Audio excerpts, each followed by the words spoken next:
ನಮಸ್ಕಾರ ಎಲ್ಲರಿಗೂ. ನಾನು ಜಂಟಿ ನಿರ್ದೇಶಕರಾಗಿ ಇವತ್ತು ರಿಟೈರ್ಡ್ ಆಗ್ತಾಯಿದ್ದೀನಿ ಪಶುಪಾಲನಾ ಇಲಾಖೆಯಲ್ಲಿ. ಸುದೀರ್ಘ ಒಂದು KMF 2 ವರ್ಷ, ಇಲಾಖೆ 35 ವರ್ಷ, 2 ಸೇರಿ 37 ವರ್ಷದ ಸುದೀರ್ಘ ಸೇವೆ ನಾನು ಗ್ರಾಮೀಣ ಭಾಗದಲ್ಲಿ ಗ್ರಾಮೀಣ ರೈತರಿಗೆ, ಹಿಂದುಳಿದ ವರ್ಗದ ದಲಿತ ಕುಟುಂಬಗಳಿಗೆ ಸೇವೆ ಮಾಡಿದ್ದೀನಿ ಅನ್ನೋ ತೃಪ್ತಿ ಇದೆ. ಸುಮಾರು ನಾನು 27 ವರ್ಷ ಚಾಮರಾಜನಗರದಲ್ಲಿ ಕೆಲಸ ಮಾಡಿದ್ದೀನಿ. ರಾಯಚೂರು, ಕೊಪ್ಪಳ, ಚಿಕ್ಕಮಗಳೂರು, ಚಾಮರಾಜನಗರ ಮತ್ತು ಹೆಡ್ ಆಫೀಸಲ್ಲಿ JD ಆಗಿ ಮಾಡಿ ಈಗ ಅಂತಿಮವಾಗಿ 2 ವರ್ಷದಿಂದ ನಾನು ಇಲ್ಲಿ ಕೆಲಸ ನಿರ್ವಹಿಸ್ತಾ ಇದ್ದೆ. ಈ ಸಂದರ್ಭದಲ್ಲಿ ನಮಗೆ ಅಧಿಕಾರಿಗಳು, ಸಿಬ್ಬಂದಿಗಳು, ನಿರ್ದೇಶಕರು, ಎಲ್ಲ ಆಯುಕ್ತರು, ಎಲ್ಲ ಕಾರ್ಯದರ್ಶಿಗಳು, D ಗ್ರೂಪಿಂದ ಹಿಡಿದು C ಗ್ರೂಪು, D ಗ್ರೂಪ್ ಎಲ್ಲ ಅಧಿಕಾರಿಗಳು ನಮಗೆ ಸಂಪೂರ್ಣ ಸಹಕಾರ ಕೊಟ್ಟಿದ್ದಾರೆ. ಈ ಸಂದರ್ಭದಲ್ಲಿ ನಾನು ರಿಟೈರ್ಡ್ ಆಗ್ತಾಯಿದ್ದೀನಿ, ಹೆಮ್ಮೆಯಿಂದ ರಿಟೈರ್ಡ್ ಆಗ್ತಾಯಿದ್ದೀನಿ. ಊಟ ಮಾಡಿದ್ದೀನಿ, ಇಲಾಖೆ ಸೇವೆ ಮಾಡಿದ್ದೀನಿ, ಇಲಾಖೆ ನನ್ನನ್ನು ನೋಡ್ಕೊಂಡಿದೆ. ನಾನು ಸಾಮಾನ್ಯ ಕುಟುಂಬದಿಂದ ಬಂದ್ರೂ ನನಗೆ ಇಲಾಖೆ ಇಷ್ಟು ಕೊಟ್ಟಿದೆಯಲ್ಲ, ನನಗೆ ಈ ಲೆವೆಲ್ ಒಂದು ಅಧಿಕಾರ, ಅಂತಸ್ತು ಎಲ್ಲ ನನಗೆ ಇಲಾಖೆಯಿಂದ ಬಂದಿರೋದು. ಸೊ ಹೀಗಾಗಿ ಇಲಾಖೆಗೆ ನಾನು ಚಿರಋಣಿಯಾಗಿರ್ತೀನಿ ಊಟ ಕೊಟ್ಟೋದಕ್ಕಾಗಿ.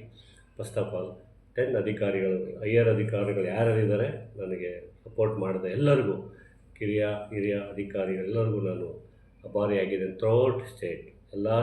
ಥ್ರೂಔಟ್ ಸ್ಟೇಟು ನನಗೆ ಪರಿಚಯ ಆಗಿರೋದ್ರಿಂದ ಈ ಸಂದರ್ಭದಲ್ಲಿ ಜಿಲ್ಲೆ ಒಂದೇ ಅಲ್ಲ, ಎಂಟೈರ್ ರಾಜ್ಯದ ನನ್ನ ಅಭಿಮಾನಿಗಳು, ಅಧಿಕಾರಿಗಳು, ಆಫೀಸರ್ಸ್ಗಳು, ಮೇಲಧಿಕಾರಿಗಳು, ಜಿಲ್ಲಾ ಪಂಚಾಯತ್ CEOಗಳು, ಜಿಲ್ಲಾಧಿಕಾರಿಗಳು, ಇಷ್ಟು 35 ವರ್ಷದಲ್ಲಿ ಹಲವಾರು ಜಿಲ್ಲಾಧಿಕಾರಿಗಳನ್ನು ತೀಡಿದ್ದಾರೆ. ನನ್ನ ಹತ್ರ ಕೆಲಸ ತಗೊಂಡಿದ್ದಾರೆ. CEOಗಳು, ನಮ್ಮ ಮುಖ್ಯವಾಗಿ ಜಿಲ್ಲಾ ಪಂಚಾಯತ್ ಅನುದಾನ ನಾವು ಖರ್ಚು ಮಾಡೋದ್ರಿಂದ ಜಿಲ್ಲಾ ಪಂಚಾಯತ್ CEOಗಳು ನನಗೆ ಮಾರ್ಗದರ್ಶನ ನೀಡಿದ್ದಾರೆ. ತಪ್ಪಾದರೆ ತಿದ್ದಿದ್ದಾರೆ, ಸರಿ ಆದರೆ ಹೆಮ್ಮೆ ಪಟ್ಟಿದ್ದಾರೆ, ನಮ್ಮನ್ನು ಹೊಗಳಿಸಿದ್ದಾರೆ, ನಮಗೆ ಪುರಸ್ಕಾರ ಕೊಟ್ಟಿದ್ದಾರೆ. ಈ ಸಂದರ್ಭದಲ್ಲಿ ಎಲ್ಲ ಅಧಿಕಾರಿಗಳು ನೆನೆಸಿ ನಾನು ಸಂತೋಷದಿಂದ ನಿವೃತ್ತಿ ಆಗ್ತಾಯಿದ್ದೀನಿ ಅಂತ ಹೇಳಿ ಈ ಸಂದರ್ಭದಲ್ಲಿ ನಾನು ಹೇಳೋಕ್ಕೆ ಇಷ್ಟು ವರ್ಷ ಪಶು ಇಲಾಖೆಯಲ್ಲಿ ಕೆಲಸ ಮಾಡಿದ್ದು ಸರ್, ಏನು ಅನ್ನಿಸ್ತಿತ್ತು ಸರ್ ಪಶು ಬಗ್ಗೆ? ಪ್ರಾಣಿಗಳಿಗೆ ಅವಕ್ಕೆ ಮಾತು ಬರಲ್ಲ, ಅಂಥ ಜೊತೆ ತಾವು ಒಡನಾಟ ಇಟ್ಕೊಂಡಿದ್ರಿ, ಯಾವ ರೀತಿ? ನಾನು ಹುಟ್ಟಿದ್ದೇ ಗ್ರಾಮೀಣ ಕುಟುಂಬ. ಮೇಕೆಗಳು, ಕುರಿಗಳು, ಹಸುಗಳ ಜೊತೆಗೆ ಒಡನಾಟ. ನಾವು ರಜದಲ್ಲೆಲ್ಲ ನಾವು ಹಸುಗಳ ಪ್ರೀತಿಯಿಂದ ನಾವು ಕಾಡಿಗೆ, ಗದ್ದೆಗೆ ಹೋಗ್ತಾಯಿದ್ದು, ಮೇಯ್ಸ್ಕೊ ಬರ್ತಾಯಿದ್ದು. ರಜೆ ಟೈಮಲ್ಲೆಲ್ಲ ನಮ್ಗೆ ಅದೇ ಕಸುಬು. ಹೀಗಾಗಿ ಒಲವು, ನಾನು ವೆಟರ್ನರಿ ಅಂದ ತಕ್ಷಣ ಒಲವಾಯಿತು.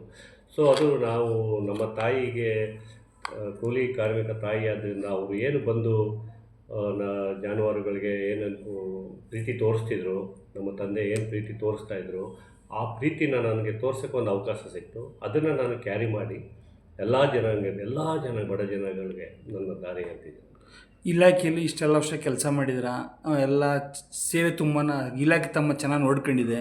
ಈಗ ರಿಟೈರ್ಡಾಗಿ ಹೋಗ್ತಾ ಇದ್ದೀರಾ, ಏನು ಅನ್ನಿಸ್ತಿದೆ ಸರ್? ಎಲ್ಲೋ ಒಂದು ಕಡೆ ಮನಸ್ಸು ನೋವು ಇದ್ದೇ ಇರುತ್ತೆ. ಯಾರಿಗೆ ಇಷ್ಟು ಚೆನ್ನಾಗಿ ಊಟ ಹಾಕಿರೋ ಇಲಾಖೆ ಬಿಟ್ಟು ಹೋಗೋಕ್ಕೆ ಬೇಜಾರಾಗುತ್ತೆ. ಎಲ್ಲ ಸ್ನೇಹಿತರು, ಡಾಕ್ಟ್ರುಗಳು ಇಷ್ಟು ಖುಷಿಯಾಗಿ ನಾನು ಕೆಲಸ ಮಾಡ್ತಿರ್ಬೇಕು. ಸಡನ್ನಾಗಿ ಒಂದು ಚೈನ್ ಕಟ್ಟಾದಂಗೆ. ಆದರೂ ನಾನು ರಿಟೈರ್ಡ್ ಕಡಿಮೆ ಏನು ಕೊಡ್ತಾಯಿಲ್ಲ ಸರ್ಕಾರ, ಒಳ್ಳೆಯ ಉತ್ತಮವಾದ ಮೊತ್ತನೇ ಕೊಡುತ್ತೆ ನನಗೆ ಜೀವನ ಮಾಡೋಕ್ಕೆ. ಆದರೂ ರೈತರಿಗೆ ಈ ರೀತಿ ಸೇವೆ ಮಾಡೋಕ್ಕೆ ಕಷ್ಟ ಆಗುತ್ತಲ್ಲ. ಈಗ ಯಾವುದೇ ಸ್ಕೀಮ್ ಆಗಲಿ ರೈತರಿಗೆ ಧಾರಾಳವಾಗಿ ಬಡವ್ರಿಗೆ ಗುರುತಿಸಿ ನಾವು ಕೊಡ್ತಿದ್ದು, ಈಗ ಆಗಲ್ಲ. ಆದರೂ ನಮ್ಮ ಒಂದು ಸಜೆಷನಿಂದ ಹೈಯರ್ ಆಫೀಸರ್ಸ್ಗೆ ಯಾರಿರ್ತಾರೆ ಅವ್ರಿಗೆ ನಾವು ಸಜೆಷನ್ ಮಾಡಿ ಸೇವೆ ಮಾಡೋಕ್ಕಂತೂ ಖಂಡಿತ ಮುಂದಿರ್ತೀವಿ. ಮುಂದೆ ತಮ್ಮ ಜೀವನ ಯಾವ ರೀತಿ ಇರಬೇಕಂತ ಅಂದ್ಕೊಂಡಿದ್ದೀರಾ ಸರ್? ಏನೆಲ್ಲ ಮಕ್ಕಳು ಸೆಟ್ಲ್ ಆಗಿದ್ದಾರೆ, ಓದ್ತಾಯಿಲ್ಲ, ಸಣ್ಣ ಪುಟ್ಟ ಕೆಲಸದಲ್ಲಿದ್ದಾರೆ, ನಾವು ಮನೆಯವರು ಇದ್ದೀವಿ. ಹಿಂಗೆ ಎಲ್ಲ ಇದು ಬೋನಸ್ ಇನ್ಮೇಲೆ ಹೆಂಗೆ ತಗೋಗುತ್ತೆ ಹಂಗೆ ತಗೋಗ್ತೀವಿ. ನಾವಂತೂ ಏನು ತೋಟ ಜಮೀನು ಏನು ನಾವೇನು ಮಾಡದೇ ಇರೋದ್ರಿಂದ, ಸೊ ನಾಳೆ ಏನು ಅಂತ ಗೊತ್ತಿಲ್ಲ, ನಾಳೆ ಏನು ವಾಟ್ ನೆಕ್ಸ್ಟ್ ಅಂತ ಗೊತ್ತಿಲ್ಲ. ಸೊ ಹೆಂಗೆ ಕರ್ಕೋಗುತ್ತೋ ಹಂಗೆ ಜೀವನ ಹೋಗ್ತೀವಿ. ಈ ಟೈಮು ಸರ್ ಯಾರಿಗಾರು ವಿಷಯ ಹೇಳ್ಬೇಕಾರೆ, ಇಲ್ಲ ತಮ್ಮಿಂದ ಏನಾರು ನೋವಾಗಿಲ್ಲ, ಅವರಿಂದ ಏನಾರು ನೋವಾಗಿ ಅಂಥವ್ರ ಬಗ್ಗೆ ನಾನು ಕೆಲವರು ನನ್ನ ಒಂದು ಸ್ಟ್ರಿಕ್ಟು ಕಷ್ಟ, ಇವರು ಜೊತೆ ಕೆಲಸ ಮಾಡೋಕ್ಕೆ ಸೀರಿಯಸ್ ಆಫೀಸರ್ಸ್, ಇವರು ದುಡುಕ ಸ್ವಭಾವ ಅಂತೆಲ್ಲ ಸುಮಾರು ಜನ ನನಗೆ ಬಗ್ಗೆ ಹೇಳಿದ್ದಾರೆ. ಅದೆಲ್ಲ ಇಲಾಖೆ ಕಾರ್ಯಕ್ರಮಕ್ಕೆ ಸಂಬಂಧಪಟ್ಟದಷ್ಟೇ ದುಡುಕು. ಅದು ಬಿಟ್ಟು ನಾನು ಆಫೀಸಿಂದ ಆಚೆ ಹೋದ್ಮೇಲೆ ನಾನು ಯಾರ್ದು ಮನಸ್ಸು ಎತ್ಕೊಂಡು ಇನ್ನು ಕೇಸ್ ಯಾರಿಗಾದರೂ ನನ್ನಿಂದ ಏನಾದರೂ ನೋವಾಗಿದ್ದರೆ, ಹಿರಿಯ ಅಧಿಕಾರಿಗಳಾಗಲಿ ಕಿರಿಯ ಅಧಿಕಾರಿಗಳಾಗಲಿ ನೋವಾಗಿದ್ದರೆ ವಿಷಾದ ವ್ಯಕ್ತಪಡಿಸಿದೆ. ಜೊತೆಗೆ ಇಷ್ಟು ವರ್ಷ ಕೆಲಸ ಮಾಡಿದ್ದೀರಾ, ತಮ್ಮದು ಒಂದು ಫ್ಯಾಮಿಲಿ ಇತ್ತು, ಅವ್ರಿಗೆ ಈಗ ತಾವು ರಿಟೈರ್ಡಾಗಿ ಹೋಗ್ತಾ ಇದ್ರನ್ನ ಅವ್ರಿಗೂ ಸ್ವಲ್ಪ ಎಲ್ಲೋ ಒಂದು ಕಡೆ ಮನಸ್ಸು ಬೇಜಾರಾಗುತ್ತೆ. ಆ ಫ್ಯಾಮಿಲಿ ಬಗ್ಗೆ ಏನಾದ್ರು ಹೇಳೋದಾದರೆ ಸರ್? ಇಲ್ಲ, ಏನು ಬೇಜಾರಾಗ್ತಾಯಿದೆ. ನಮ್ಮ ತಾಯಿ ಥರನೇ ಇದ್ದಾರೆ ನಮಗೂ, ನಮ್ಮ ಫ್ಯಾಮಿಲಿ.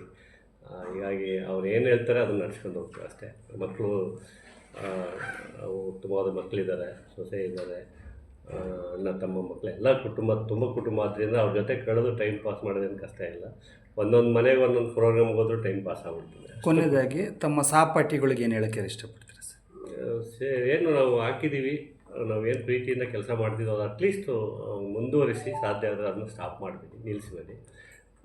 ರೈತರನ್ನ ನೋಡ್ಕೊಳ್ಳಿ, ಬಡವ್ರನ್ನ ನೋಡ್ಕೊಂಡ್ರೆ ನಿಮ್ಗೆ ಒಳ್ಳೆಯದಾಗುತ್ತೆ.